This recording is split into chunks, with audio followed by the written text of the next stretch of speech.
सो hey guys, स्वागत है आपका एक बार फिर से आप ही के यूट्यूब चैनल में। और आज की इस वीडियो में बात करेंगे भारत इलेक्ट्रॉनिक्स लिमिटेड को लेकर, साथ में डिस्कस करेंगे भी हिंदुस्तान एरोनॉटिक्स लिमिटेड को लेकर। एक 8,000 करोड़ की बड़ी खबर आते हुए नजर आई है और एक खबर आई है भी एमओयू को लेकर। ठीक है, तो दो बड़ी खबरें आते हुए नजर आई हैं। क्या खबरें हैं, क्या बेनिफिट्स होंगे इन खबरों के कारण स्टॉक के ऊपर, आगे क्या है, ये रैली जो है अभी के टाइम बरकरार रहने वाली है या फिर नहीं। आप लोग देखोगे भी प्रीवियस ट्रेडिंग सेशन के दौरान यानी कल के दिन मार्केट में कैसा माहौल बना था। ठीक है, उधर इजराइल ने अटैक कर दिया ईरान के ऊपर, जिसको लेकर मार्केट में सबसे ज़्यादा टेंशन थी ना भी मार्केट टूट सकता है अगर इजराइल जो ईरान उसका युद्ध होता है। तो ऐसी कंडीशन उत्पन्न तो हो गई अभी। अब आप लोग देखोगे पहले ईरान ने अटैक किया, अब इजराइल ने अटैक कर दिया। अब आगे से अगर ईरान फिर बोलेगा बदला लेंगे, तो इस प्रकार से इनका जो विवाद है वो बढ़ सकता है। और उस कंडीशन में आप लोग देखोगे भी अंदाजे लगाए जा रहे हैं कि मार्केट 10% फिसल सकता है, 5% फिसल सकता है। देखो भाई, मार्केट के ऊपर दबाव तो बढ़ेगा और ये अगर युद्ध होता है तो, क्योंकि आपको पता होगा भी जो क्रूड ऑयल है इसके दाम बढ़ेंगे। ठीक है, डिमांड हाई होगी, सप्लाई रुकेगी। बिकॉज आप लोग देखोगे सबसे पहले तो सबसे बड़ा जो प्रोड्यूसर है क्रूड ऑयल का वो है भाई रशिया पहले ही आप लोग युद्ध में झोंका हुआ है, यूक्रेन के साथ कितना लंबा युद्ध खींचा हुआ है। उसके बाद आप लोग देखोगे भी ईरान के साथ अगर अब ये काम हो गया, यहाँ पर युद्ध हो गया, तो वहां से भी आप लोग देखोगे प्रभाव पड़ेगा ऑयल बिजनेस के ऊपर, जिसके चलते आप लोग मार्केट में काफ़ी जो ना भी जो क्रूड ऑयल है उसके दाम बढ़ते हुए नजर आएंगे और मार्केट के ऊपर दबाव बढ़ेगा। साथ के साथ आप लोग इन्फ्लेशन वगैरह है वो यहाँ से हमें जो ना भी बढ़ती हुई नजर। व्यापारों के ऊपर आप लोगों को पता होगा जो ना भी दबाव पड़ेगा। ठीक, तो इस प्रकार से जो इंडिया ट्रेड कर रहा है, ईरान के साथ अच्छे संबंध है, इजराइल के साथ भी है, इधर रशिया यूक्रेन वहाँ पर भी आप लोगों को पता होगा। तो इस प्रकार से दबाव बढ़ता है मार्केट के ऊपर। लेकिन आपको बता दें ये सिर्फ और सिर्फ शॉर्ट टर्म में होगा। ठीक है, इससे पहले आपने देखा होगा अभी रशिया यूक्रेन का तो काफ़ी टाइम से चल रहा है ना, तो एक बार तो इफेक्ट आया था 5-10% जो टूटने मार्केट टूटी उस टाइम, लेकिन उसके बाद रिकवरी बन गई थी मार्केट में और अभी ऑल टाइम हाई बनाया इसने पीछे, जबकि युद्ध तो स्टार्ट है। तो इसलिए शॉर्ट टर्म में गिरावट बन सकती है और गिरावट की कोई परेशानी नहीं होना। इजराइल ने इतना हमला कर दिया फिर भी हमारे मार्केट बिल्कुल पॉजिटिव बंद हुए हैं, ये बहुत तगड़ा एक संकेत है। ठीक है, तो घबराना नहीं है, पैनिक नहीं होना बस। तो चलिए अब जानते हैं भी इन शेयरों के आगे के लेवल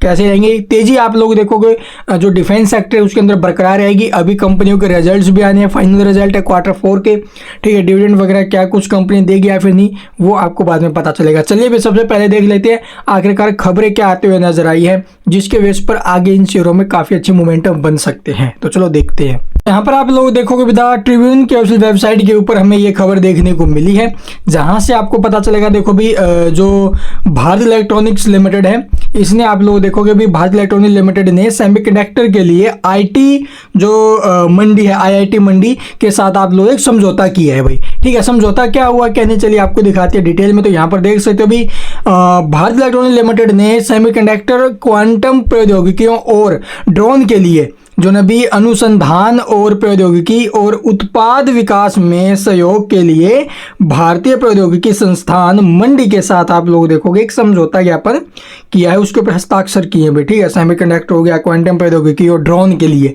ठीक है, इसके लिए आप लोग देखोगे ये एमओयू साइन हुआ है।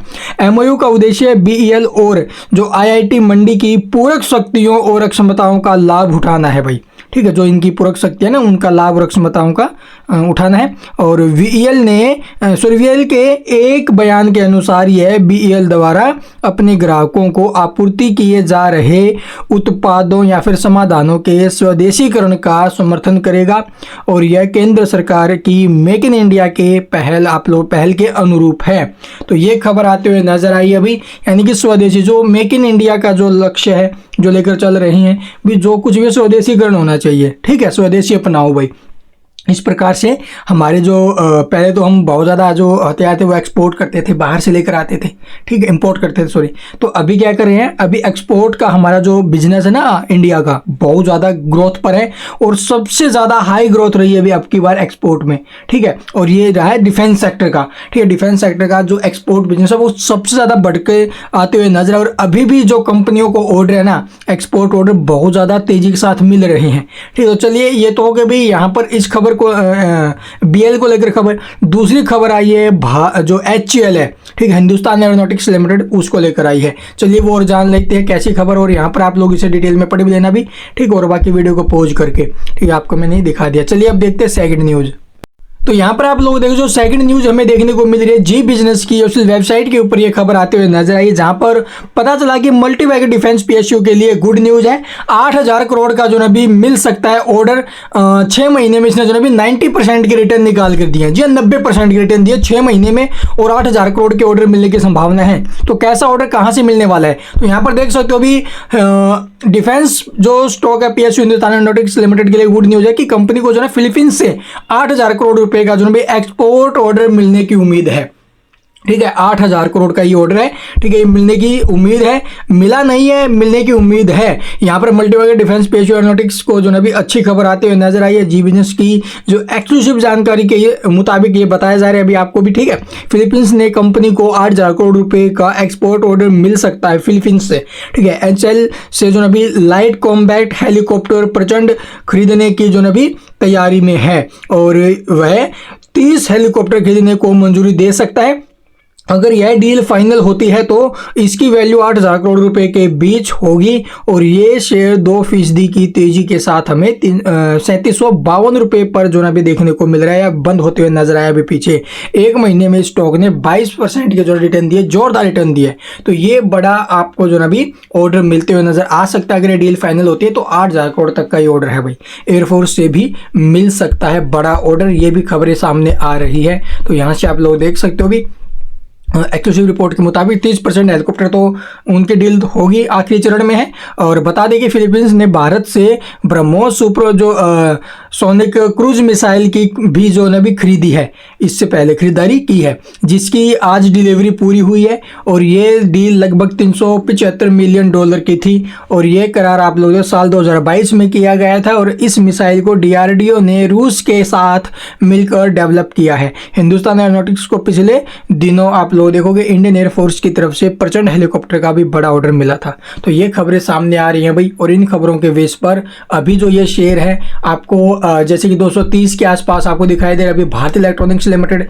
तो ये आपको जो है अभी Q3 रिजल्ट या फिर रिजल्ट के बाद 300 रुपये प्लस के मूव दिखा सकता है। तो 300 प्लस के लिए जो है तैयारी करेगा BEL, और साथ में HCL की अगर बात करें तो HCL के जो टारगेट रहने वाले हैं वो रहेंगे अभी 4,000 प्लस के। तो इन शेयरों में बहुत बड़े मौके थे भाई। देखो मैंने जब ये स्टॉक 1800 की रेंज में इसने स्प्लिट दिया था, आई थिंक उस टाइम बोला था भाई। उसके बाद BEL को 160-70 से लगातार बोल रहा हूँ, ठीक है। तो मौके बहुत सारे बने, आगे भी मौके बनेंगे।